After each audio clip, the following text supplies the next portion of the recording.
Welcome to Redacted. I feel like this is Groundhog Day edition after the streaming software that we rely on just totally collapsed. So it wasn't our fault for once in our lives. But welcome back to Redacted. We apologize. For once, it wasn't our fault. We're going to take two. Here we go. For those of you just tuning in, you didn't see another stream, so you don't know. Right. But we know that we had to restart this show, and we're here with more enthusiasm than the first time. So That's lucky right. you. Welcome in. I'm Clayton Morris. I'm Natali Morris. And we are longtime journalists and independent media. We worked in the belly of the beast in mainstream media for many, many years, and we run this show. Our goal with this show is to hold powerful people to account, to cover stories that the mainstream media is lying about. So on this show, we aim to bring you the stories you're not going to see other places, I think. Sure. Yes. Yes. Okay. And we're also going to be covering a lot of stories tonight on the show. So let's put up the rundown. Here's what we're covering today on the show. We got some major news out of Ukraine on weapons, specifically where all of these weapons are going, what's actually happening with Vladimir Zelensky. He just gave a big interview overnight. So you at home, while you're dealing with gas prices and everything else, and you're dealing with high inflation, just know that your weapons are not being put to good use inside of Ukraine. All of that money that you sent to Ukraine, it's not working out so well. So we're going to dive into that. Plus, you may know guns are big money, so is weaponry. And where is all this big money going? We're going to run that down as well. Yeah, we're going to look at the inflation scam right now because Janet Yellen testifying in front of Congress yesterday. And boy, this administration is stumbling left and right. They're really, they've got the midterm elections coming up. I don't know how they're not going to suffer a massive, massive defeat on the Democratic side. Inflation, gas prices, everything else. So we'll look at all of that. Plus, we got a January 6th committee. Yes. That's going to be on Thursday night live on television. It's new must-see TV. I can't believe they're going to do it literally like primetime television. Like, I want to sit down and watch a show. I'm going to flip through my stories. Mm-hmm. I want to watch my CSI. Yeah. Whatever. CSI Salem, Massachusetts. What number are they on now? I don't even know. I don't know. But no, you're not. Your regularly scheduled programming will not be in place. Instead, you will have the January 6th committee hearings live. They don't think Washington. you're paying enough attention, so they're going to put it right in front of you on prime time.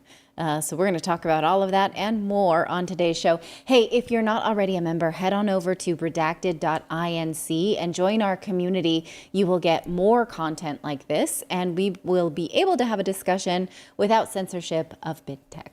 Right. So, and hey, big tech just failed us big time. Big time. And it wasn't our fault. But that was, we think, not any decision of anything other than just that's what that was. We don't know. Look, I got to say, after reading, we're going to hopefully cover it this week. I would like to have on Max Blumenthal and Kit Clarenberg from the Gray Zone, because the level of attacks that independent media has gotten from the deep state, I'm talking MI6, I'm talking about the intelligence community, but what happened to the Gray Zone, and we now have absolute proof of what they did specifically to try to deplatform and take down these people, I wouldn't be surprised. Yeah. In the book, This Is How They Tell Me the World Ends, cyber journalist from New York Times, Nicole Perlroth, talks about how MI6, I believe it was MI6, went into the offices of The Guardian with electric screw, what do you call it? Drills, and literally drilled into computers, the hard drive for whatever Snowden had to offer. They wanted that kibbutz. And that was one of the ways they went about it, just walking into offices with drills into hard drives. I think you just created a new word. I think it's kaputz, and you called it kibbutz. Whatever. You get the idea. I think it's a new word. It's an onomatopoeia. A kibbutz. You know what it means by the way it sounds. Don't let the door hit you in the kibbutz. It's a cross between caboose and kaputz. Yes. Yeah, I like that. Okay, so yes, please go over to redacted.inc and join our members community over there. All right. Let's get to it. Let's try this again. And we apologize for the software crashing earlier that had, again, nothing to do with us for once in our lives. All right, so let's talk about the big story of the day, which is Vladimir Zelensky giving an interview with the Financial Times and where the Ukrainian army stands right now as it compares to what's happening with the Russian army and where all of those weapons are going that you are paying for in Ukraine. So let's put this up here on the screen. This is Vladimir Zelensky in an interview with the Financial Times, by the way, which is read by a very narrow group of people who read the Financial Times, wouldn't you say? And he says, we are inferior in terms of equipment, and therefore we are not capable of advancing. We are going to suffer more losses, and people are my priority. So let's unpack that. We are inferior in terms of equipment, and therefore we are not capable of advancing. So what he goes on to ask for in this article is, well, we need more weapons. Okay, we need continued weapons, and we need to retake the eastern region of Ukraine, the territorial integrity of Ukraine. So we need to take over Crimea. We need to take over the Donbas region. We need our Ukraine back, is basically what he's saying. Which that's not going to happen. No, I mean, that is kind of a foregone conclusion that nobody really has the firepower to take that back. And I've been watching this morning, I was watching CNN to figure out how they are presenting this. And so these regions of the Donbas region and the whole sort of eastern seaboard, it's not a seaboard. It's not a seaboard. It's totally the whole eastern region, the border of Ukraine. A little part of it is a seaboard at the bottom near Odessa, but yeah. Okay. So that whole eastern region, the way CNN has the graphic is it's all like colored in red. And the key at the bottom says Russian forces present. Not like that's been lost, that's not anymore under Ukrainian authority, that now sort of is under, it's just, they are present. They're present there, right? And I mean, presumably so are like squirrels. But this is how they want to present it, where, and again, I don't want to say that like I'm rooting for this to happen, but I want us all to grasp reality, because if our tax dollars are going to send more weapons, which will result in more people dying, I don't want that. I want us to have a grasp of what's actually happening, so that, if what he's saying here is his priority is his people, then it's time to stop losing people, right? So, and we can unpack that a little bit further if we wanted to. I don't want to dwell too much on it, but I mean, the people of the Donbas region have been attacked for 8 years. It's been absolute devastation for those people. And you see video after video after video of liberation. I mean, fathers reunited with their sons after so many years, finally in this region. So, and shelling continues. Again, so here's a video, actually, I want to show you from just the past 24 hours. And this is a convent in an area that was heavily fortified by Ukrainians. Russian forces advanced. Now, this convent is beautiful, and the worry was... It really is. Look at that on the river. It really is. And so what the worry was that this was going to be destroyed. Retreating Ukrainian soldiers have been setting fire to some of these historic landmarks. So the concern was that this was going to be destroyed. So now what's so fascinating what happened here is that as these Ukrainians were, about 80 of them were holed up in this region, according to Eva Bartlett, she explains that 80 of them were there. And then the Ukrainians from the other side bombed the bridge. Okay, they bombed the bridge, and we'll show you the bridge here in a second. But they bombed the bridge, and it's actually, the bridge is now gone, basically so that those forces would be forced to stay on that side of the water and fight. Well, they didn't. So instead, what happened was they actually, here's the bridge, they actually threw down their weapons and they swam across, and the Russians let them retreat. They didn't fire upon them. It looks swimmable, right? So, that's doable. So they literally, they bombed their own bridge, and they forced them to swim across, and they surrendered. But that part was taken care of. Well, we don't know who you have a lot of misplaced modifiers in that sentence. Okay. You had 3 days, and I'm not sure who bombed who and who left who. But what we think, according to our sources, right, is that there were some internal forces inside Ukraine that wanted those forces that were still at the compound to fight, and they didn't want to. And this tracks with how many reports we're getting of Ukrainian soldiers who just are laying down their weapons and saying, I'm not going to do this. And now recall that so many of them were conscripted into the military when they didn't want to be, when civilians were allowed to flee Ukraine when the conflict began. Men of fighting age were not, right? But just because you are a man of fighting age, I think it's 65 and older, does not a soldier make. Right. So Vanessa Beeley on Twitter, an excellent journalist who I sat down with just 2 days ago and interviewed her. She just tweeted this, and she said, if Zelensky lets go of his NATO backers, he is on his own. The Ukrainian armed forces do not support him. Thousands surrendering, thousands killed and injured. Azov do not respect him, and some have threatened to kill him. This is the reason he is not negotiating peace. They do not respect him, and he's continuing to ask for weapons. So he knows, look, if NATO is abandoned, we walk away from NATO, we are going to have to either fight till the last, because I'm not going to be able to have a coalition government after this. The Azov battalion, the eastern region of the country, does not support him. They laughed in his face when he went and met with them. Yes. To his credit, he went and said, look, I'm your president, and they laughed in his face. So he doesn't have, and again, they've been threatening to kill him. They've been surrendering like crazy. They're sending out videos saying, hey, they don't even supply us with weapons. So let's keep sending them weapons then. All of these weapons that we're sending them. Wait, who is, again, the they? Who is the they that's not supplying us with weapons? They meaning... Who's making videos that say they Well, the don't? videos we've shown here on the show, I don't want to Yes. retread everything we've done here, but the videos of Ukrainian soldiers in the eastern part of the country who've been surrendering, releasing Right. videos Okay. saying they, meaning the government of Ukraine, Zelensky or whomever, Right. is Okay. not getting weapons to them in the field appropriately, So it which really, is garbage. I mean, the Western media is doing these men a disservice, right? Because they're not trained for this.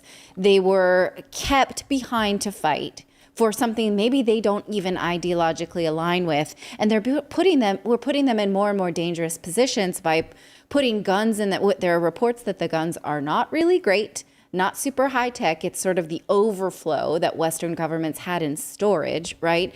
And so we don't do them any service by posting all of these news stories online saying, look how scrappy they are. They're so, they're winning. They are fighting for what they believe in. When we see in reality, a lot of them are not, right? A lot of them don't want to. And that's dangerous for them if we prop them up in this way because we have this need to believe that Russia is losing. So we just got some breaking news a few minutes ago from the New York Times. So Philip, take my laptop screen here, if you will, because the U.S., this is from the New York Times, U.S. lacks a clear picture of Ukraine's war strategy, officials say. Intelligence agencies know far more about Russia's military, even as the United States ships billions of dollars in weapons to the Ukrainians. So let's just keep sending them weapons then. While Americans can't pay their rent, we're just continuing to funnel them weapons week after week after week. I know you think about like the $40 billion story from a few weeks ago, but it's still, that's just one piece of this. Every week, we're sending millions upon millions of dollars that are separate from the 40 billion to Ukraine. Here's just a sample of the weapons that we've been sending. Here's a list of the weapons we've been sending to Ukraine on your screen here. We don't have to go through all of them, but you can see javelins. You recognize some of you see the ammunition there. You see the guns. You see the shotguns. You see the the MGs. You see a whole bunch of different. And these are just a small amount, Stinger missiles, etc. Right. And here's how the Washington Post talks about some of these weapons going there. Flood of weapons to Ukraine raises fear of arms smuggling. Oh, where have we heard that before, Clayton? Right.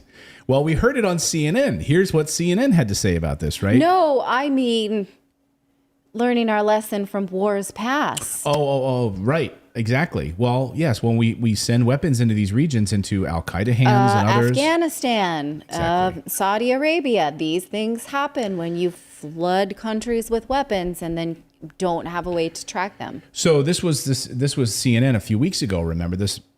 I couldn't believe that CNN actually did this story. It says, what happens to weapons sent to Ukraine? The U.S. doesn't really know. And here's what CNN said, even in this piece.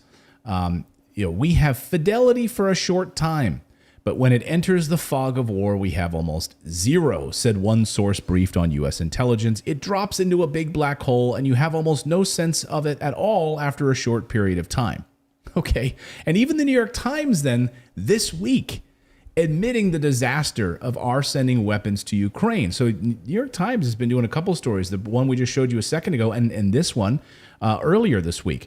Potent weapons reach Ukraine faster than they know how to use them. That's amazing.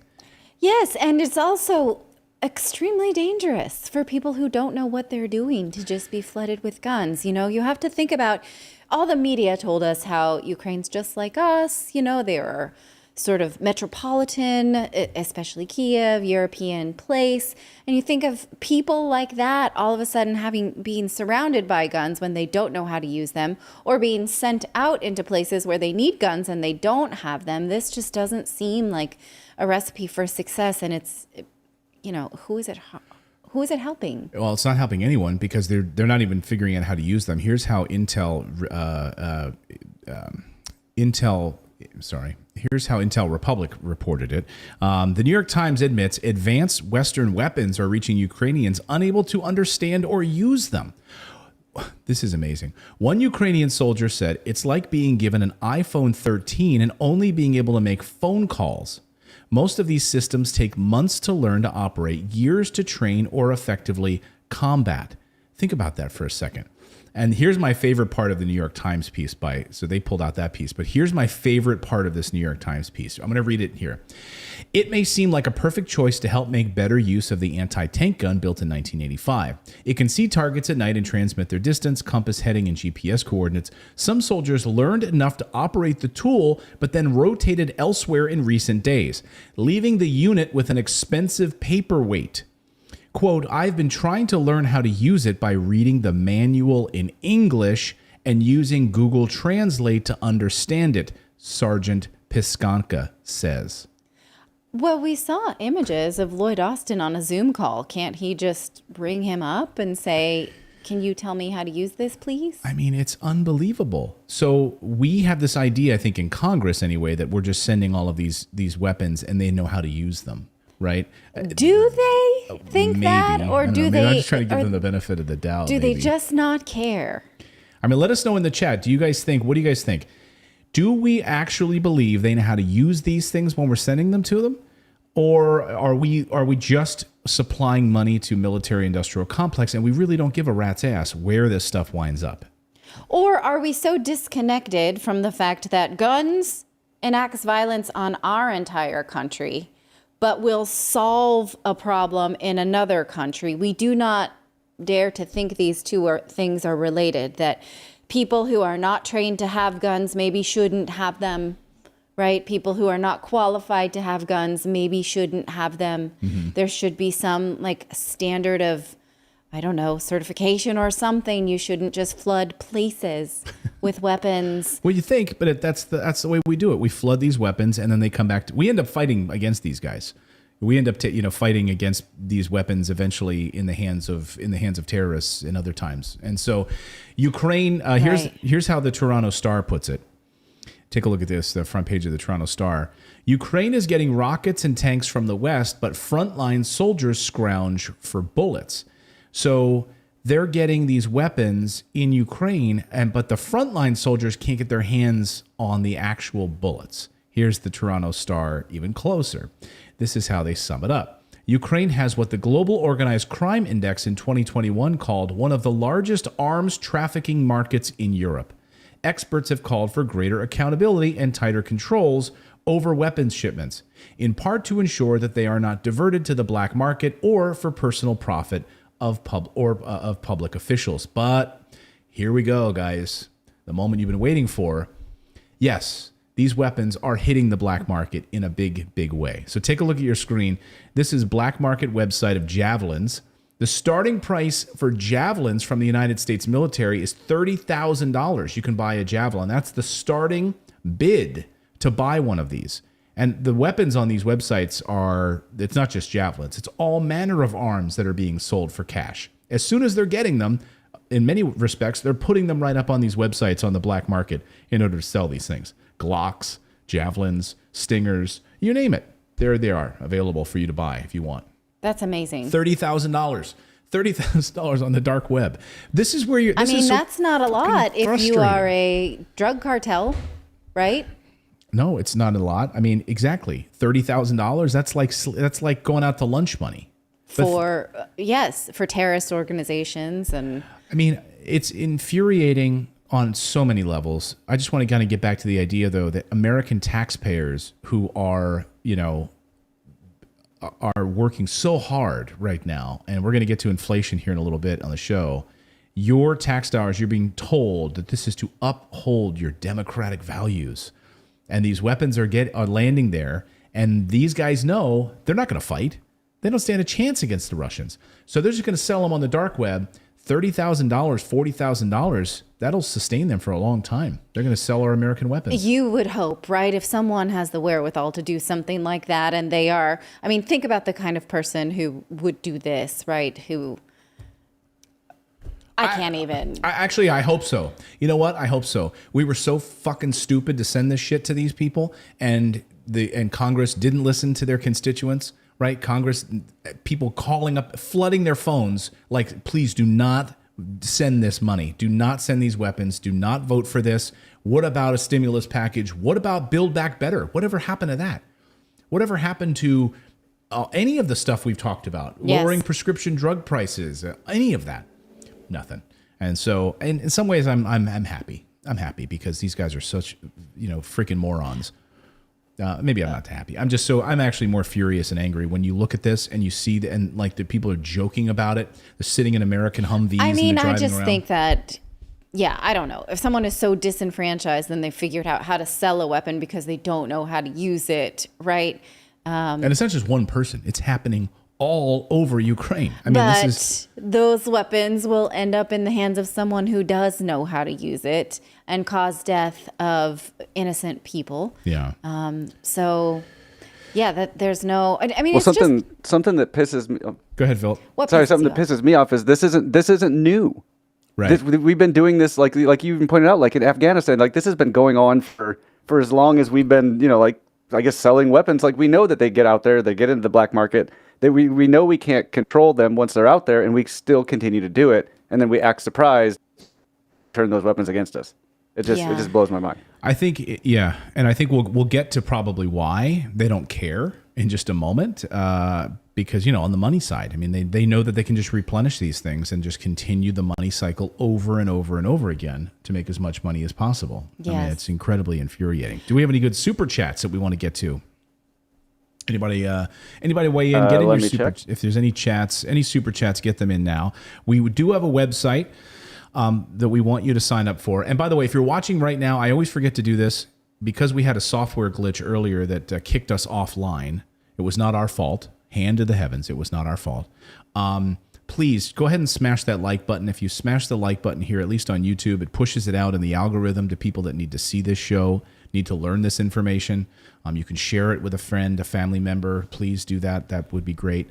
I want to say hi to all the folks at Dutch Brothers Coffee out there in Washington. So Philip, Philip was going out to get some coffee at Dutch Brothers, and they were asking him what he does, and he says, "Yeah, I work on the show Redacted." And everyone at the Dutch Brothers Coffee says, "We love that show." Oh, so hello, I love Dutch Brothers. Hello to all the Dutch Brothers Coffee folks who watch our show on a regular basis. So I miss that place. that was I love, and they're the kindest people. Yeah. The people that work at Dutch Brothers, they're like the nicest people you've ever met. So thank you to the Dutch Brothers folks for watching the show. We go there every time we visit my mom in Meridian, Idaho. Yeah. Yeah. All right, let's move on. Let's talk about our next story here. So let's talk about the profits of war. This is something I'm really passionate about. For many, many years in my journalism career, I think I've stood up and said, I absolutely can't stand the size and the breadth and size of our military industrial complex defense budget. How the hell are we spending $800 billion a year to do what with it? So we thought we'd ask the question today, who's profiting in this war? Now, the normal players kind of pop out and you think about these guys, right? The weapons manufacturers, but there's much deeper story here that I want to get to. It's always important to follow the money, and it usually leads to a lot of answers. So if all of these weapons pouring into Ukraine aren't making the slightest difference right now, Vladimir Zelensky just told us that in an interview with the Financial Times. And as we told you in our last segment, most of these weapons are being sold for cash on the black market by the Ukrainian military. Then who is profiting from this war? Who's making all the money while Americans, Africans, Europeans, Canadians are all suffering financially? Well, the answer actually may surprise you. We looked into the money trail over the past few years. So Open Democracy put this little handy chart together to kind of just get us started, get things kicked off here, to wet your whistle a little bit. And actually, I don't know if you would be as surprised as I was to see that actually during the run-up here to the war, And further now, actually, we've seen success of the coal, offshore drilling, alternative fuels, fertilizers, crude oil production at the top of the list. Waste and disposal also seeing massive increases. 42% increases in profits for coal companies, offshore drilling services, alternative fuels. And then, of course, renewable electricity. Also, everyone is doing well on all of these things right now. Arms manufacturers up 15%. All the way down to pipelines, right? That's just a basic list. But then when we take a look at the manufacturers of weapons, of course, these are the main players here. So this comes to us from Watson Brown, the study, and they put this together over the past few years, and these are the top of the list. These are the top 5 players in the weapons manufacturing business that are making all of this money. Now, I went and looked at the data going back to about 2010. And of the top 10 or top 5 of these weapons manufacturers, they literally don't move. You might flip-flop a little bit between like Northrop Grumman and Lockheed, and maybe General Dynamics has one year where they make a little bit more, maybe Boeing's up one year. But in that top 5, it's always there. They're always the same. They're always the same list. There's not really any daylight between these guys. Hard to break into that market. Yeah, I mean, hey, honey, I have an idea for a startup. What is it? Oh, it's a weapons manufacturing company, right? Yeah. Good luck. You're up against these guys, right, who have all these contracts locked up. And then I went further and looked at through the Department of Defense website where they actually publish their weapons contracts every day, where the tranche of money goes every day. They publish it at 5 p.m. like clockwork, and you can go through it and you read it. Some days it's 10 pages, some days it's 20 pages. All of these guys are constantly listed on those pages every day. Millions of dollars flowing right out to Lockheed Martin, right out to Raytheon, General Dynamics, Honeywell. The list is endless. And so when we look at actually then the members of Congress, this is where it starts to get interesting. Like, who are the members of Congress who actually profit from war? Now, Donald Shaw, David Moore over at American Prospect have done a great job in dissecting the members of Congress who actually make a lot of money. Here are the senators and the representatives who own stock in Lockheed Martin, Northrop Grumman, Raytheon, and other top defense contractors. So we can just, and this is the senators, okay? These at least could fit on one page who have the most, right? David Perdue, Roy Blunt, Susan Collins, Rick Scott, a lot of the names you know and love, right? Mitt Romney, Dianne Feinstein, Shelley Moore Capito, Jerry Moran, Gary Peters, Sheldon Whitehouse, all of these guys driving your tax dollars, hard at work that these guys invested in these companies because they know how well they're going to do, right? Interesting. They're mostly Republicans, even though Democrats have voted lockstep for conflict. Even the ones who said they were peacemongers turned out not to be. So, right. Well, I mean, then we go over to the House of Representatives. So maybe hold your breath for a second. Okay, I'll hold my on breath. The Republicans. Holding side. my breath. So here's the list of. There's 2 pages here of just House House of Representatives members. The list. Ro Khanna. Oh, Ro Khanna.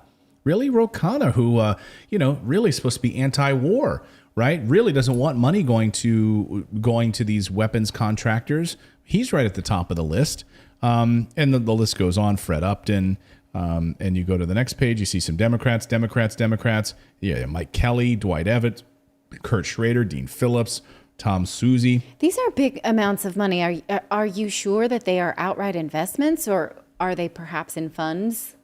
They're not blind, right? No, I mean, they're presumably not blind trusts. We'll link it up in American Prospect. You can go through the list yourself and you can see this. But this is how they all break down then, according to the stock investments, and how they're all actually, these are Congress's top stock defense investments. The range of value of members of Congress combine holdings of stock in top defense contractors. So Boeing, Honeywell, Lockheed Martin, United Technologies. But look who gets the most of it? Boeing. Right? Boeing's at the top of the list with the most. Then it goes down from there. Remarkable amount. You can look at this data and dive more deeply into it. Now, before the war in Ukraine opened up, 18 members of Congress combined owned as much as $760,000 worth of stock in Lockheed Martin, the world's largest defense contractor in terms of overall defense revenues. But of course, it's more than just these weapons manufacturers. So take a look at Goldman Sachs. This is how NBC News reported this.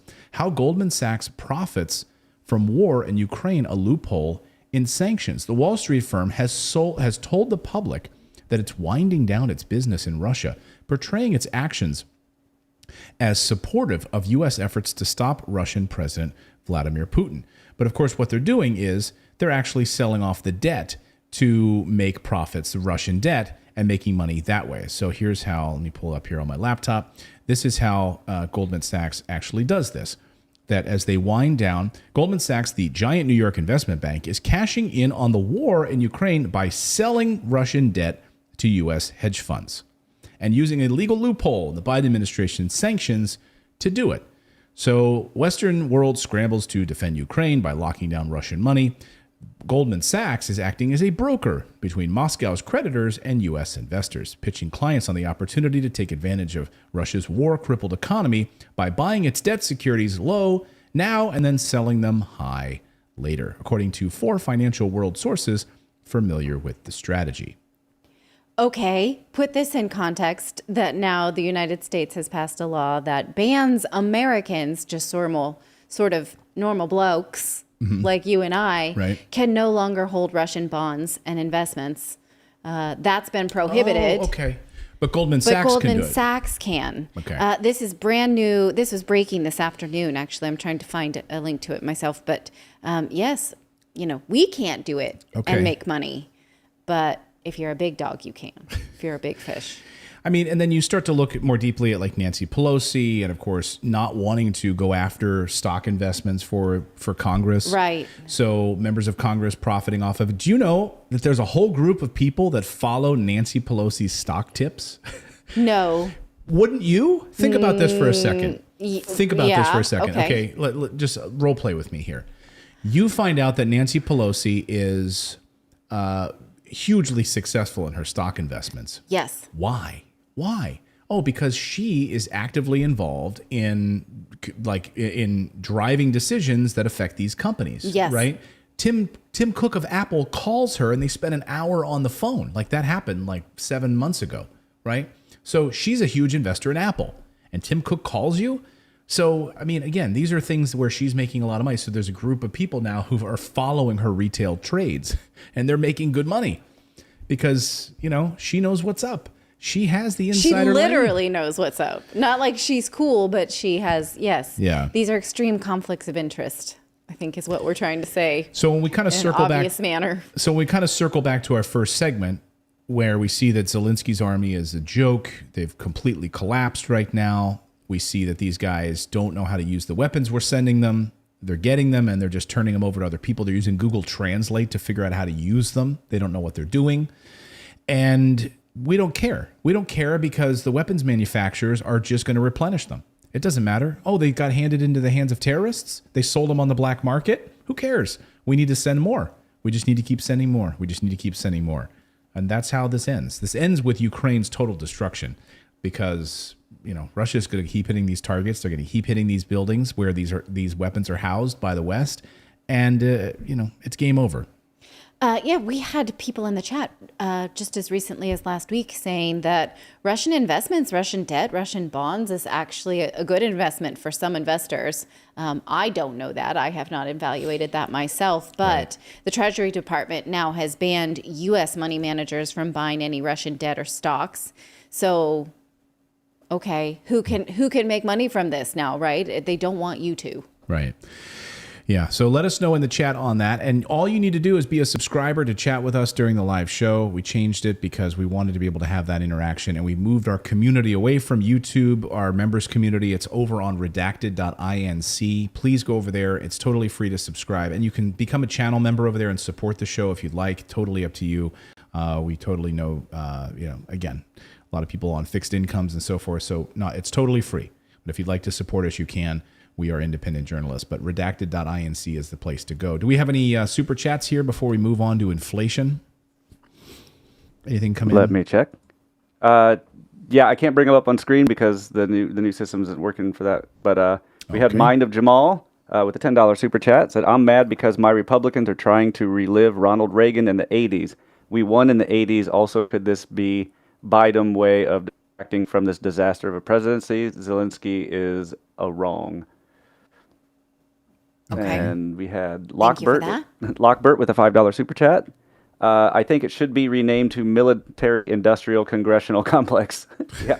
Yeah. Right. Well, we've got the biopharmaceutical complex. We've got the military industrial complex. Yeah. So, anything you want to say? That's where we're at right now with Super Chats. A lot's on my mind. We're going to get to more of it.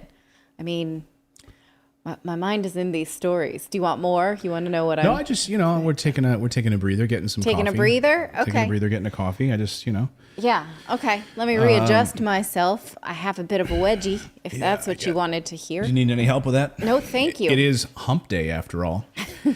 Everybody adjust your wedgie and let's get going for the next story. Yeah, Click, everyone click, click. adjust your news wedgie, and let's move on. All right, so let's talk about inflation.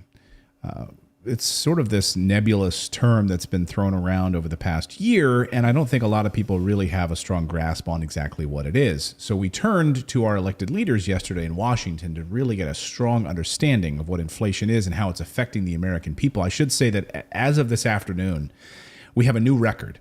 The United States just hit a new record. Not a good record, but a record nonetheless. Gas prices hit a record yesterday in all 50 states. All 50 states. Simultaneously, they all hit a record. Wow. I mean, that's good. If you were That playing the doesn't lottery. feel good. No. I mean, there's sometimes when you want to cheer for stuff like that, but no. It's like when a hurricane gets upgraded to like a category 5. It goes from like a 4 to a 5. You're like, hey, congratulations. You just got upgraded. You don't. But it's not a good thing. Congratulate for that. Right. It's not a good thing. Just like all 50 states hitting a record of gas prices over $8 in some cities. Woof. Let us know in the chat, what is the gas price where you are? Philip, you're out in Washington, right? Washington State. And what did you see today when you were driving to the Dutch Brothers? It was at almost $6. I think I filled up yesterday, and it was about $6. Holy Oh shit. my goodness. So here's how ABC News summed up this new record prices last night on ABC News. Take a look. Prices right here at this gas station jumping a whopping 40 cents overnight to $5.95 a gallon. The pain at the pump is being felt across the country. The national average right now, a record high $4.91 a gallon. 13 states now with average gas prices above $5. Michigan, Illinois, and Indiana seeing the biggest week-to-week increases, jumping 45 cents in just the last week. Now, at this rate, the average household will spend $450 more this year on gas than last year.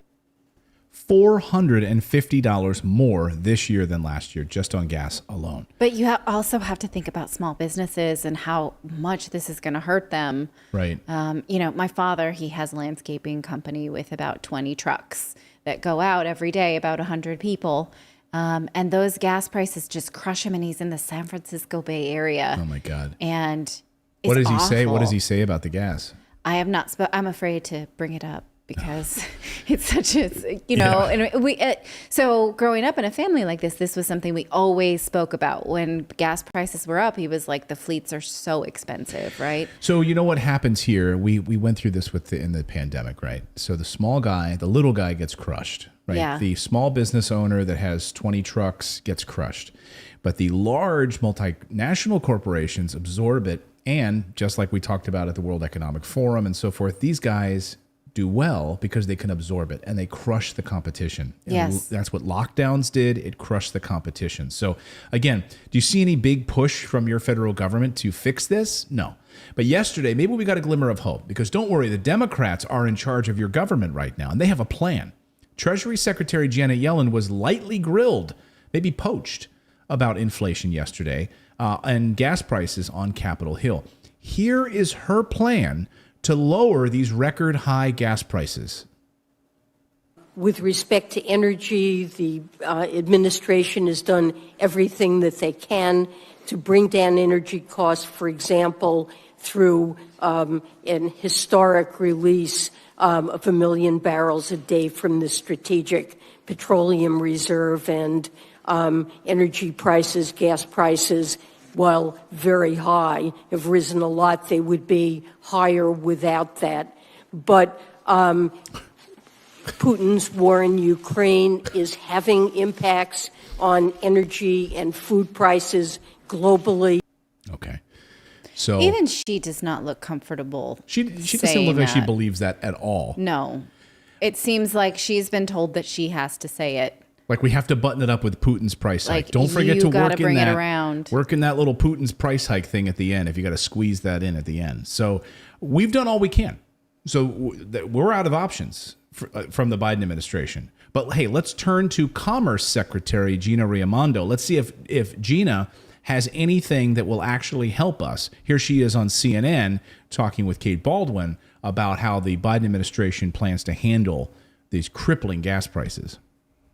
What is actually still on the table, though, to bring gas prices down at this point? Because the president has said and made very clear that there's not much left that he can do. Yes, good morning. Thank you for having me. Unfortunately, that is the brutal reality. This is in large part caused by Putin's aggression. Since Putin moved troops to the border of Ukraine, gas prices have gone up over $1.40 a gallon. And the president is asking for Congress and others for potential ideas. But as you say, the reality is that there isn't very much more to be done. So we don't have a freaking clue what to do. Like, we're out of options. We're asking Congress, hey, do you guys have any ideas? Because we don't have any more. We don't have any ideas. And when Putin moved his troops along the Ukrainian border, we saw gas prices spike. That's horseshit. Gas prices were already going up. And as you know, this has nothing to do with Putin.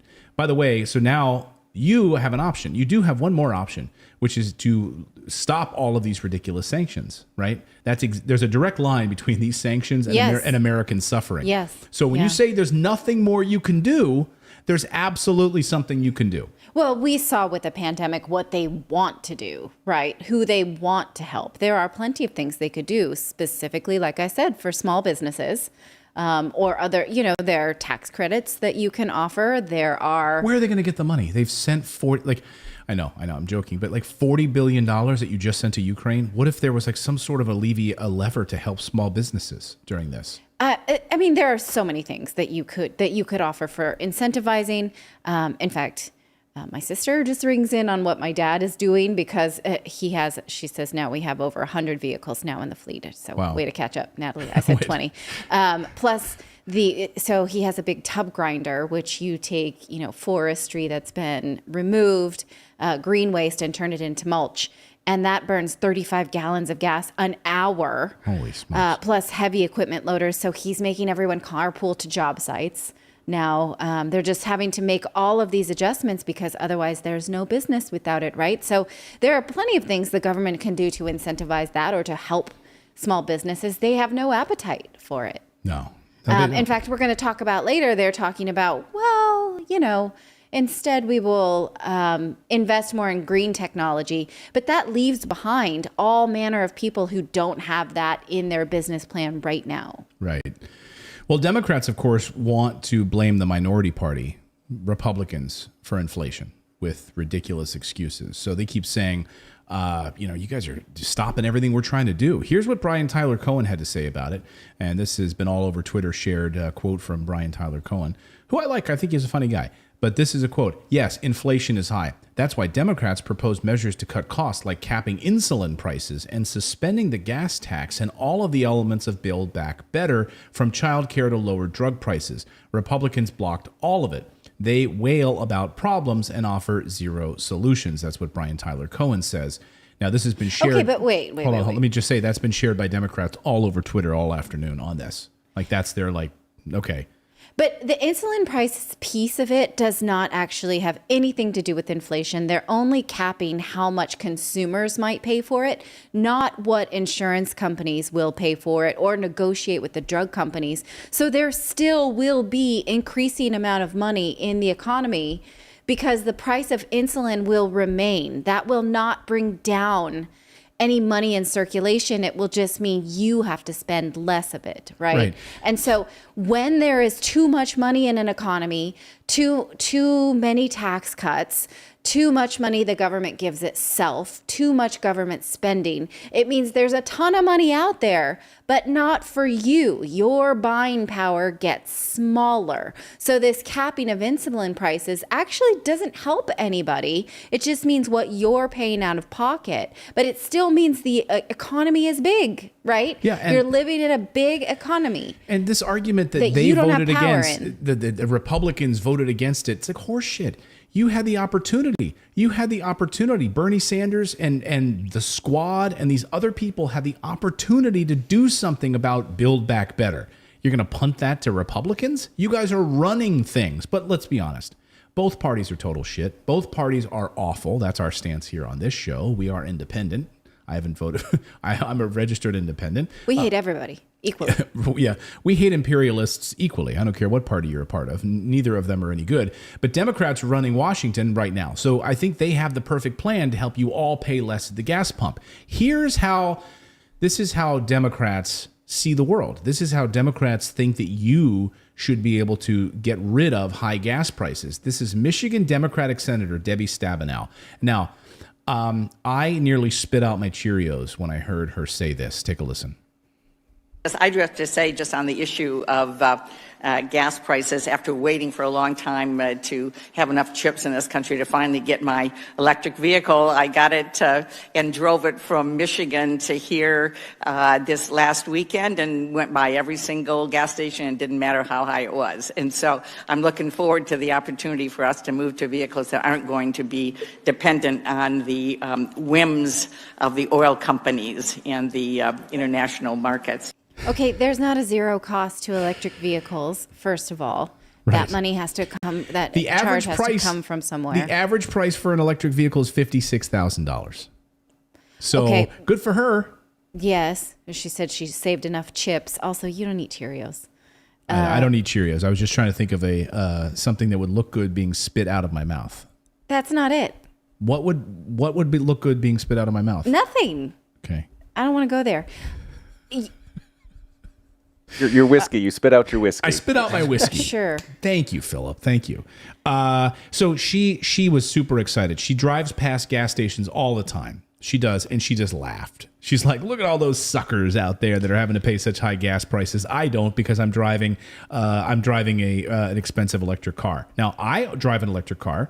I have for many, many years. I drove one of those little dingus. What was it? The Nissan Leaf. Yes. I drove that.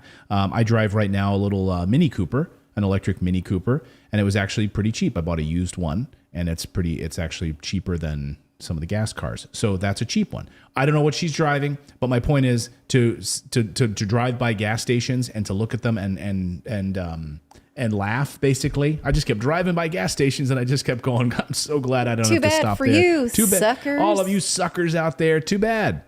You know, one of the economists that I trust the most is Tom Wheelwright. He is a superstar accountant and the author of Tax-Free Wealth. And a lot of the accountants that are on his show, the Wealthability Show, continue to say that this is inflation that we have put off since 2008 because government spending went crazy during the financial crash. And we had the whack problem, which is Walmart, Amazon, China, that were keeping goods prices so low that we thought we could buy everything we wanted, right, at Michael's or Target or whatever that came from China that was artificially cheap. And now we are feeling the effects of inflation catching up to us. And it's been about 14 years in the making. It would have felt a whole lot better if it had been coming for us gradually over 14 years rather than bam. Right. And so we're being told. So all of these like perversions, market perversions that we've been holding at bay are now coming at a flood. In fact, just today, there was a story in the New York Post about a global health figure is saying that he thinks that food shortages will be just as deadly as an airborne pandemic if authorities fail to prepare. Well, so, we already saw that in part with the baby food formula shortage. Yes. Right? Deadly, already killed, and actually because of the bacteria, it ended up actually killing some people. Right. But not having access to it is a whole other level of mess. For instance, in Australia now, the price of a head of lettuce is $12. What? $12 for a head of lettuce. Just a head of lettuce, not Yeah. not somebody's head, like an actual head of lettuce. Yes, of lettuce is $12. Man. Because of, there was floods there, natural disasters. Obviously, inflation is hitting everybody. So let's talk more about this inflation piece, because so we talked about gas prices. The real story here, though, is inflation, right? So, okay, gas prices are one thing. The real story, though, is inflation, and shit is about to hit the fan in a big, big way. Now, Peter Schiff knows the thing about shit hitting the fan, Schiff hitting the fan. He's been hitting home runs for years, predicting all kinds of cycles of collapse. I interviewed him many, many times on Fox over the years. He's gotten right more times. I mean, he's gotten things right over and over and over again. He tweeted this morning, and I want to put up his tweet here. He said, first, we were told inflation was too low. Then we were told inflation was transitory. Now we're told inflation has peaked. But high inflation just started. So why would it have already peaked? I wonder how many thought inflation peaked in 1970. We were near the trough inflation. We are near trough inflation. So what he's saying is it's about to get a whole lot worse, guys. And again, Peter Schiff has been right. He accurately called the housing bubble. Mm-hmm. He's repeatedly called. In fact, he was the one sounding the alarm bells about inflation when he was like, I don't understand this. And I remember playing the soundbite on my old show about a year and a half ago. Philip, you may even remember it on Morning Invest. I played his soundbite talking about how they don't know what they're talking about. They're lying about inflation. It's coming. It's absolutely going to be devastating. And he's right about that. So a friendly reminder about where this comes from. Two places on inflation: the uncontrollable printing of money by federal government and sanctions against Russia. So how are those sanctions exactly working out? Ukrainian President Zelensky, in an interview with the Financial Times yesterday, admits that sanctions against Russia haven't done shit. Here's Vladimir Zelensky in the Financial Times. Zelensky said that while some Western sanctions had already dealt a severe blow to the Russian economy, they have, quote, not really influenced the Russian position. Moscow was constantly finding ways to circumvent sanctions, he added. So that's a nice way of saying they haven't worked. They haven't worked at all. They really haven't done. And also, he says they've really dealt a severe blow to the Russian economy. Look at the ruble. Some had already. And so I wonder when that happened and why they're not happening now. Right. So he's saying they're really not doing what we wanted them to do. It's acted more as like a social hand slap than an actual effect on an economy. Caitlin Johnstone sums it up perfectly in a tweet this morning. She said this. I think we have that. Do we have Caitlin Johnstone's tweet, or did I put in there? Yeah. Prices are soaring because of an economic war the U.S. empire willfully initiated in response to a proxy war the U.S. empire deliberately provoked. And Westerners are being trained to look at their shrinking bank accounts and yell, "Damn you, Putin!" Like, that's perfectly sums it up, doesn't it? Yeah.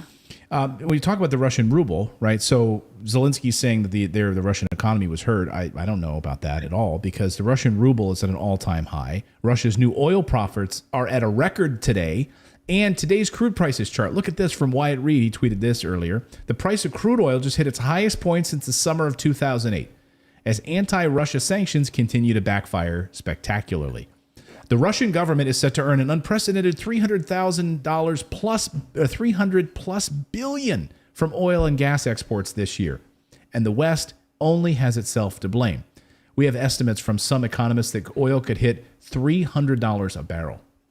$300 a barrel. And this chat that we see right now from disagree, it's okay, says, not damn you, Putin, damn you, capitalism.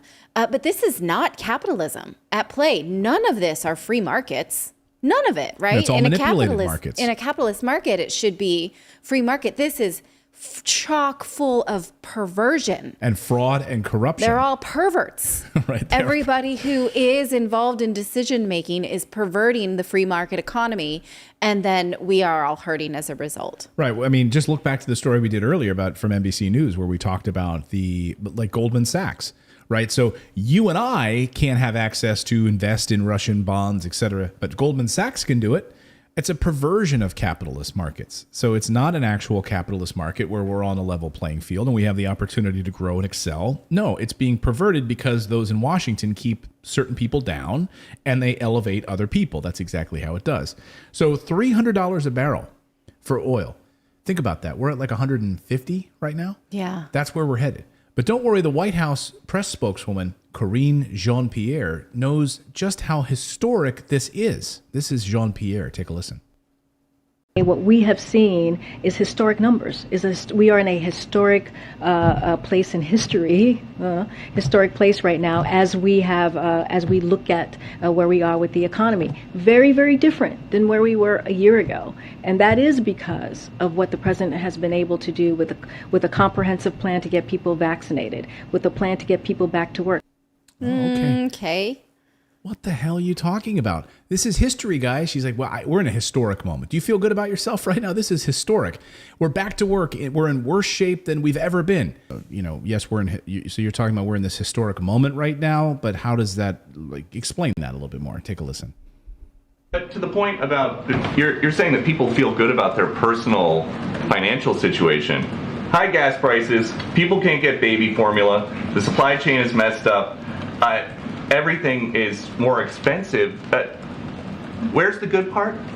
So the survey that I just read off started in 2013, and that is the first time that we saw numbers like this since 2013. So that does mean something. Just like you gave me 83%. I understand that. I'm giving you newer than 2013. 61% are saying now in this Wall Street Journal poll they're generally pessimistic about people having an opportunity to achieve the American dream. How's that going to look on a bumper sticker? I guess what I'm trying to say, Peter, is that we understand that people are feeling this. They are feeling the increase of prices, which with food in particular right now and gas. That is something that we understand. Okay. All right. So that's what we're trying to understand. We're trying to get to the heart of all of this. Thank you so much. Well, I mean, Sandra. at least there's empathy there. I guess. So what is Janet Yellen's strategy to combat inflation? I mean, she was grilled on this question. And when I say grilled, she really wasn't, because it was like a love fest for her yesterday. Imagine if it was the other way around, if this was a Republican Treasury Secretary. It would have been totally different, right? But it wasn't. It was just a love fest. So what is Janet Yellen's plan to combat inflation? She gave it to us. Take a listen. There's no question that we have huge inflation pressures, that inflation is really our top economic problem at this point, and that it's critical that we address it. So I do expect inflation to remain high, although I very much hope that it will be coming down now. Okay, thank you. So it's hope. She's going to hope that it comes down. And she was the one who told us before that she thought it would be transitory and that it wouldn't happen, that she didn't see it happening, and that if it did happen, it would be transitory. Those were her words. And she told us last week that she was sorry she got it wrong. She was totally wrong on inflation. And now her answer is, I hope. Here's one thing you could do. Stop printing money. Stop propping up Wall Street. Stop funneling money to Wall Street. Stop buying up all of these corporate junk bonds. Stop artificially inflating the stock market. Stop keeping interest rates so low that it literally drove like a crazy housing boom that didn't need to exist in the way that it did. So there are a few things you could have done and you could do. Maybe stop printing money and sending it all of it to Ukraine is one way you could do it. Yeah, all of those things, all of the above. You nailed it. Let us know your thoughts on this in the chat below. What do you think? Do you think that hope and dream is a good way to solve inflation? Let us know. Do we have any super chats we want to get to here before we move on? Let me have a quick look. Thank you. And thanks to all of you. Yes, we do. We have Bruce C. Oh, go ahead. Sorry, go ahead. I was going to say, Bruce super chat saying hello. Hello. Thank you for your super chat, Bruce. Thank you, Bruce. Happy Zorro with $15, a $40 billion in grift. Yes, So that's exactly what it is. obviously- It's a total grift. It would seem. Yeah. And Linda Pettit sent us 20 pounds. No message. Thank you. Thank you very much. Thank you. Okay. Thank you. And I see your conversations about race. I did not want to make this a conversation about race. I want to point out that about how nostalgia is. I think nostalgia is a damaging thing when it comes to especially economics. But we can. Well, what's the difference between nostalgia and learning from history? Like, how would you define nostalgia? I think this idea of like, look, we were all happier when things were cheaper and they cost less. And I see what you were saying. So you're looking at that picture. Philip, I don't know if we have that picture as like again. a Leave It to Beaver, like, see, things were easy and I had milk with my meatloaf kind of thing. I don't know if we have the picture. I know it's hard to get back to it, but so this was the picture, and it's not. I'm not saying that. Yes, of course, we can learn from history, right? But we can also realize that there were different market forces in place. And maybe it's indicative of life being cheaper at a time as how much we've come to depend on geopolitical forces to live our lives, right? Because we need cell phones and individually wrapped food now and all of those types of things. Okay, what I'm saying is, so when you saw this picture, you're thinking, must be nice for this white family. When I was looking at it, that's not what I was referring to. What I was referring to was the history at this moment of where the U.S. dollar was in history. Right, and also thinking about how, like, was that some people's reality in that year, or is this some sort of like lie we tell ourselves that life was easier when, right? I don't know. I mean, we didn't. Yeah, I mean, I think. Go ahead. To that point, I think that like nostalgia of history is really depends on the lens of the viewer. So some people's nostalgia, like when they think back, like they think back on the 50s, and they think of like the baby boomers and like all the post-war, like everybody was doing well. But there is, I think, a racial component to that because depending on who you were and where you were, you had an entirely different historical reference. And I love in the chat people like, Natalie, you're right. And other people like, Natalie, you're crazy. Yeah. And that's what makes the world go round. Okay, fine, right? So then we should all agree that your history and if your family looked like that, right? Like that's not an accurate representation of everybody's lives. No. And again, what we're trying to get at was, I can't agree to this. Like in the 50s, everyone's life was good. Like there were rations in the 50s. You couldn't buy, the Defense Production Act because we were sending weapons to World War II. There were World War II ended in 1945, but okay. All right. So not that piece, right. But I'm talking maybe not the 50s, whenever this photo is like this like golden era of Leave It to Beaver, right? I mean, I think it's where there were other forces at work, and for us to be like, well, too bad we're not like that is just not productive, I don't think. Yeah. And Jay Thomas says, "Oh my God, stop." I will stop. Golly, gee, Jay Thomas. Okay. All right, let's talk about something else. Do you want to talk about solar panels? Okay. Because the Biden administration tells us that they're going to solve it, right? This idea with solar panels, because they know you are hurting when it comes to gas prices. And so they're saying we're going to scramble in order to bump up our use of clean energy by using the Defense Production Act to do this. Now, the Defense Production Act was also used recently to rush production of baby formula, as well as getting raw materials to weapons makers for the war in Ukraine. So this act is busy these days. So why use it on solar panels? Well, here is some background. When Trump took office, you may remember that he was big on let's make everything ourselves, which was a great idea, right? Except the U.S. is not really set up to make solar panels. In fact, there are factories in the U.S. that do this, but they don't have any of the raw materials. They get it all from, any guesses? China.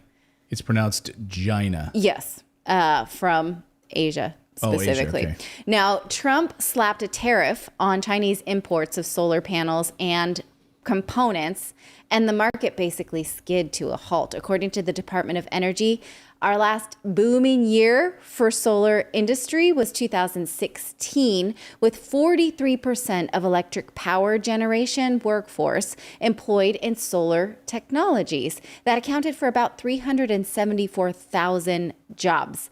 But then the Trump era tariffs came and about 100,000 of those jobs were gone because solar makers just couldn't make them out of nothing, right? And they also couldn't afford to pay that 15 to 30% import tax.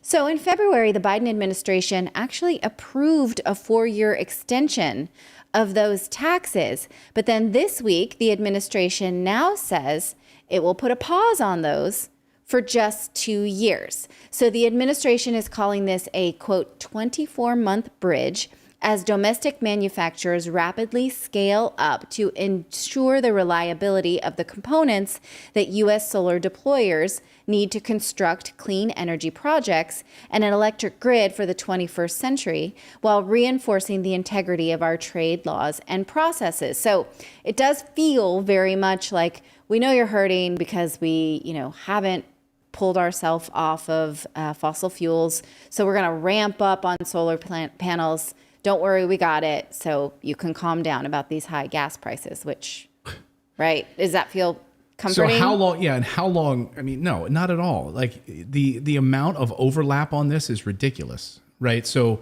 we're hurting right now, right? And the barrel of crude could go from $150 or $160 to $300 a barrel. Yes. So you're going to get solar panels up and set up so that when I drive to work, that's going to somehow affect my ability to fill up my gas tank? Well, what I want to point out to you is sort of thinking about this clean energy solution as just a country that we can just solve it inside of our politics, right? But hurt China because we don't want our panels from China. But then at the same time, we can hurt Russia. Like, that is not how the planet works. The planet needs healing, like everybody, right? And so while U.S. companies now or actually the U.S. government is looking into whether these U.S. companies got Chinese components by shipping them through other Southeast Asian countries. So the Biden administration says, look, we've had these tariffs on these components for a long time. We think that some U.S. companies actually bought from China, but they had them shipped through other U.S. Southeast Asian countries and got around the tariffs that way.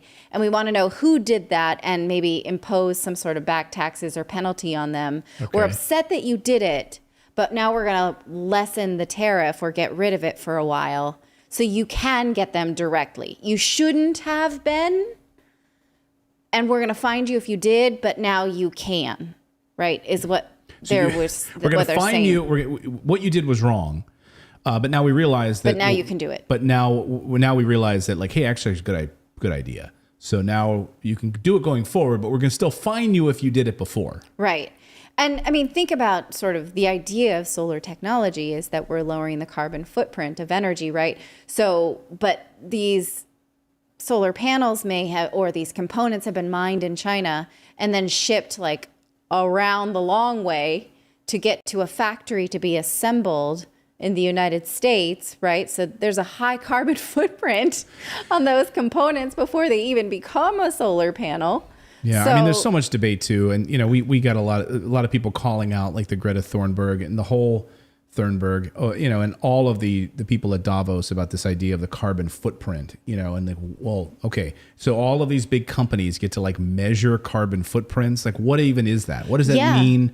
What is the garbage that actually goes into that?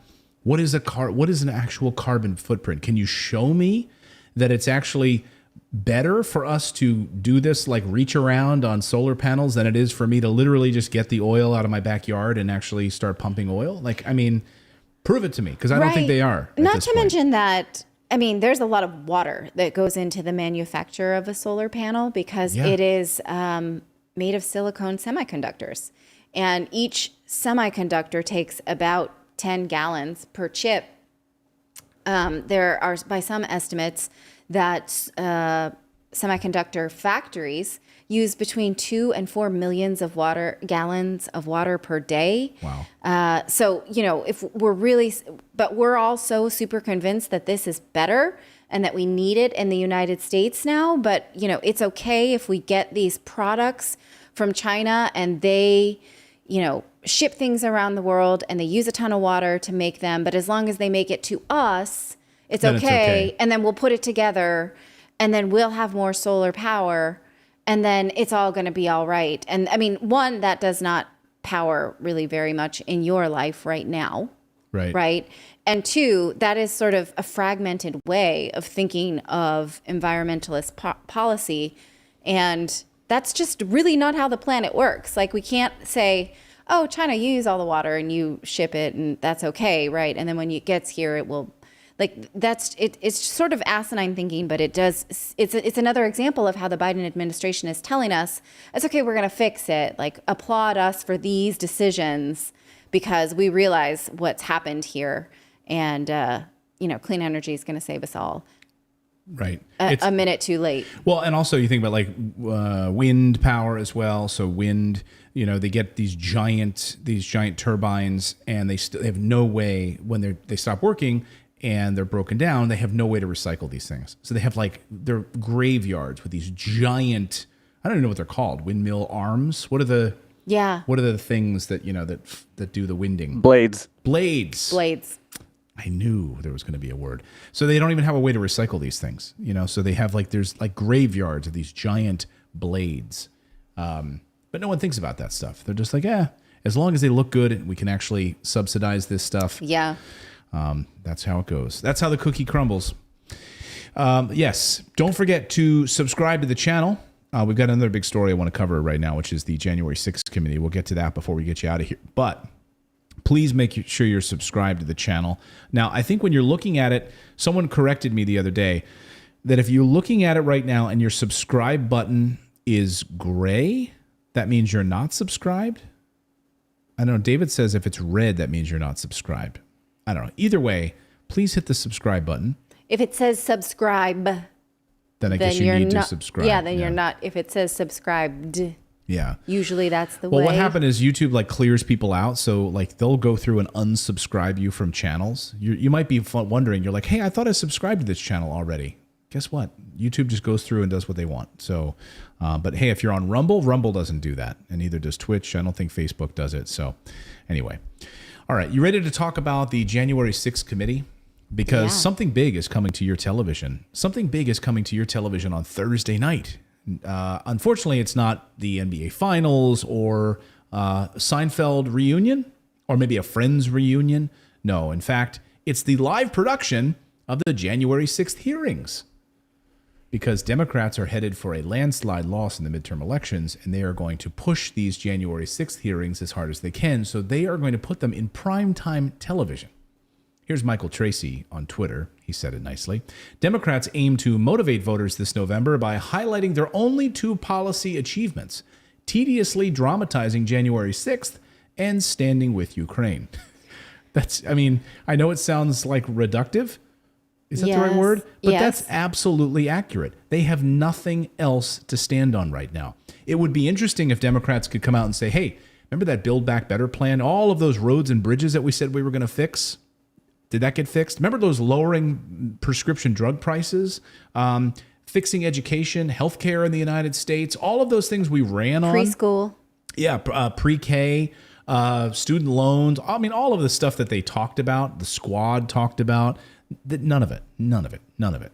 So January 6th, here's how ridiculous this has become. So Democrats and two Republicans are on this committee, and they want to put this in primetime television. So it's going to be on all the major broadcast networks. It's going to be on NBC, CNN, ABC, CBS, and Fox is not going to do it. Yes. Fox is like, oh, we're not going to do it.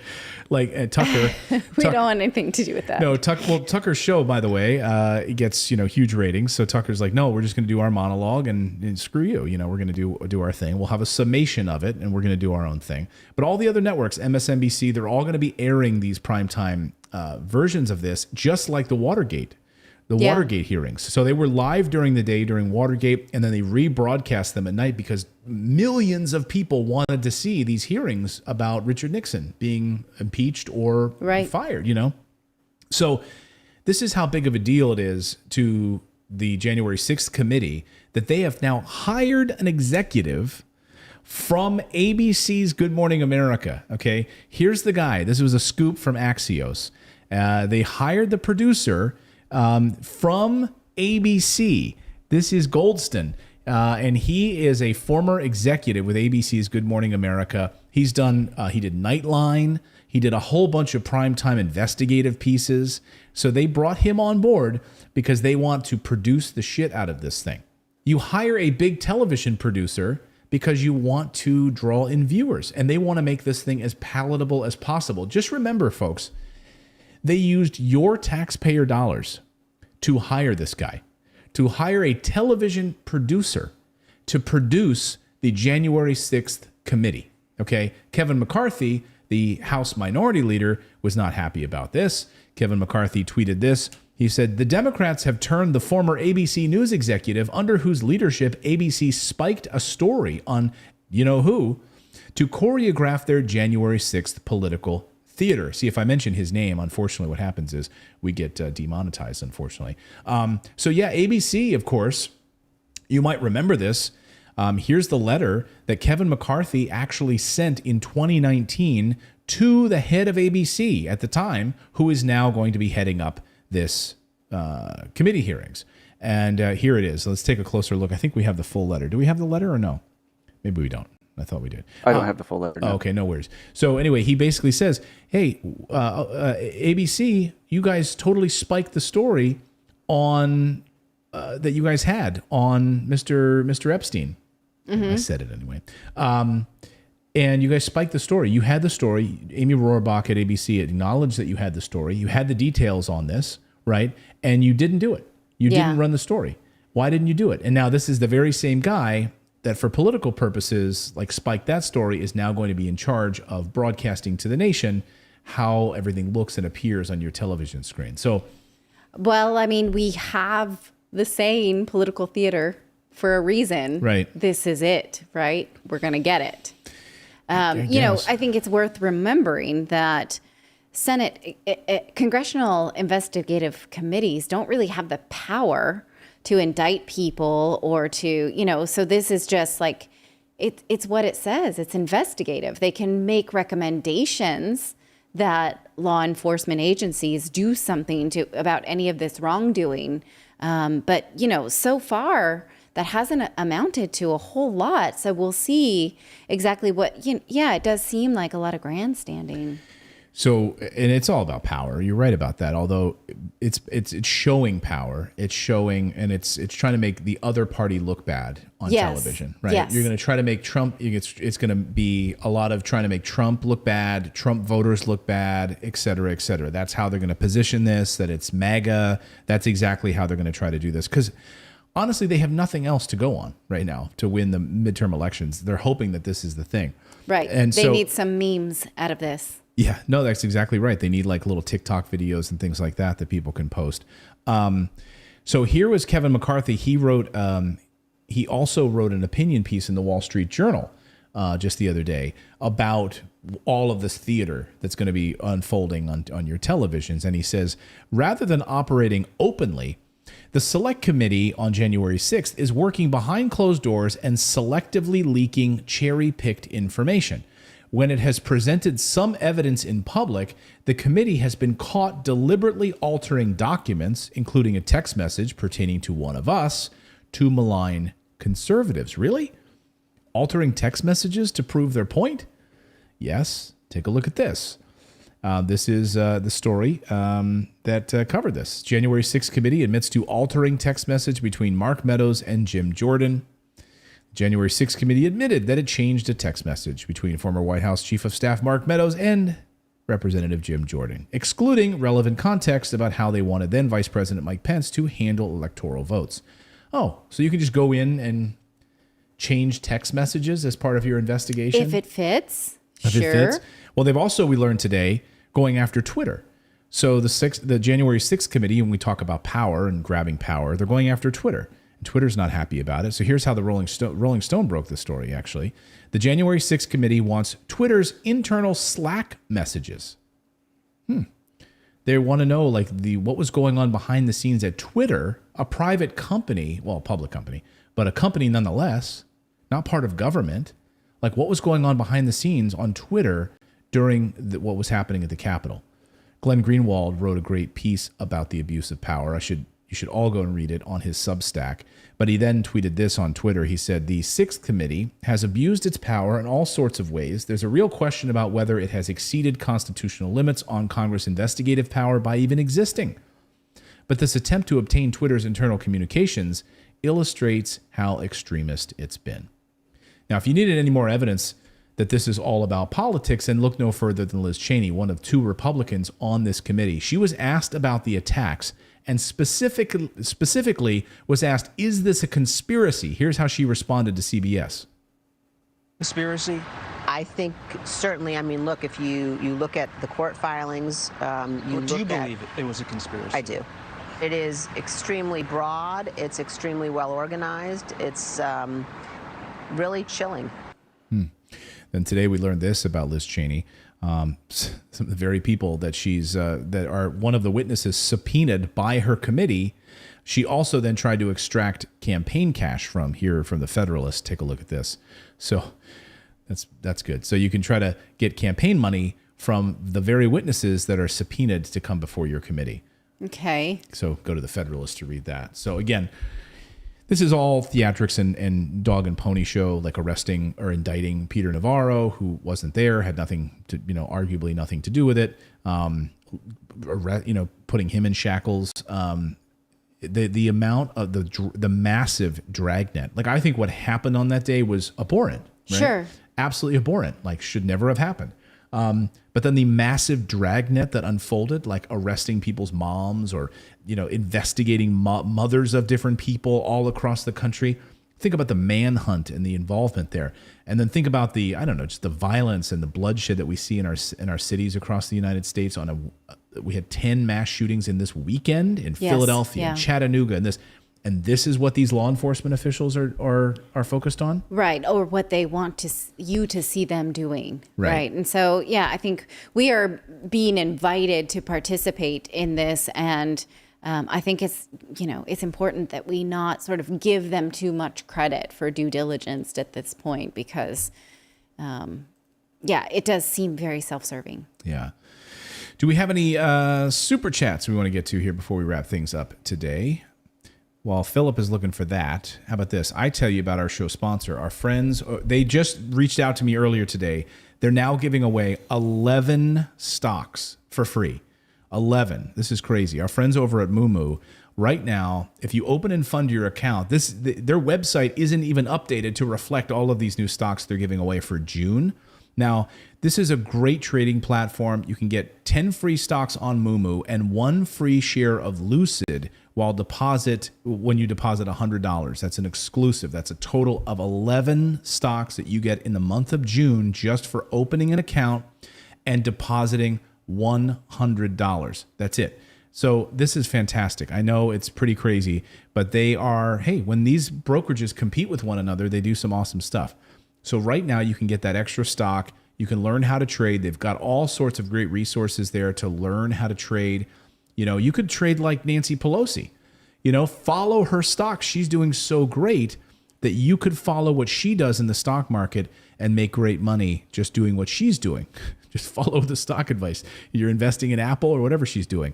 You can make great money doing that. So our friends over at Moomoo want you to go there for a limited time. You can fund any amount, get 6 free stocks on Moomoo, or you can deposit $100 and get 7 free stocks plus the additional 1 free share of Lucid on Moomoo. That's a total of 8. Or you can even take it a step further. And when you deposit $2,000, you'll get 10 free stocks plus 1 additional free share of Lucid on Moomoo. They've got 24/7 news and tips. They have 0 commission trades for U.S. residents. Our thanks to them for supporting what we do here on Redacted. They do such a great job. So please go sign up. Redacted.inc is the place to go. Redacted.inc/Moomoo to get those free stocks today. So our thanks to them for supporting the show. Any super chats we want to get to? Nope, none came in after, so let me double check one more time. Oh, wait, somebody made it just in. Christina Elizabeth with a $20 super chat. During conversation with Larry Johnson, you mentioned my quote, posted here weeks ago, conspiracy theories are simply spoiler alerts. So glad to contribute. My parents heard too. Love what you're doing. Keep up the great work. Thank you so much. Awesome. That's awesome. Yes, thank you so much. Who was that from? I want to make sure I get the name right. That's from Christina. Christina Elizabeth. Christina Elizabeth. Okay, I will remember that. That's Christina one of Elizabeth. Clayton's favorite sayings. I love that. Conspiracy. Yeah, I might put that on a T-shirt for our show. There we go. Christina, thank you for that.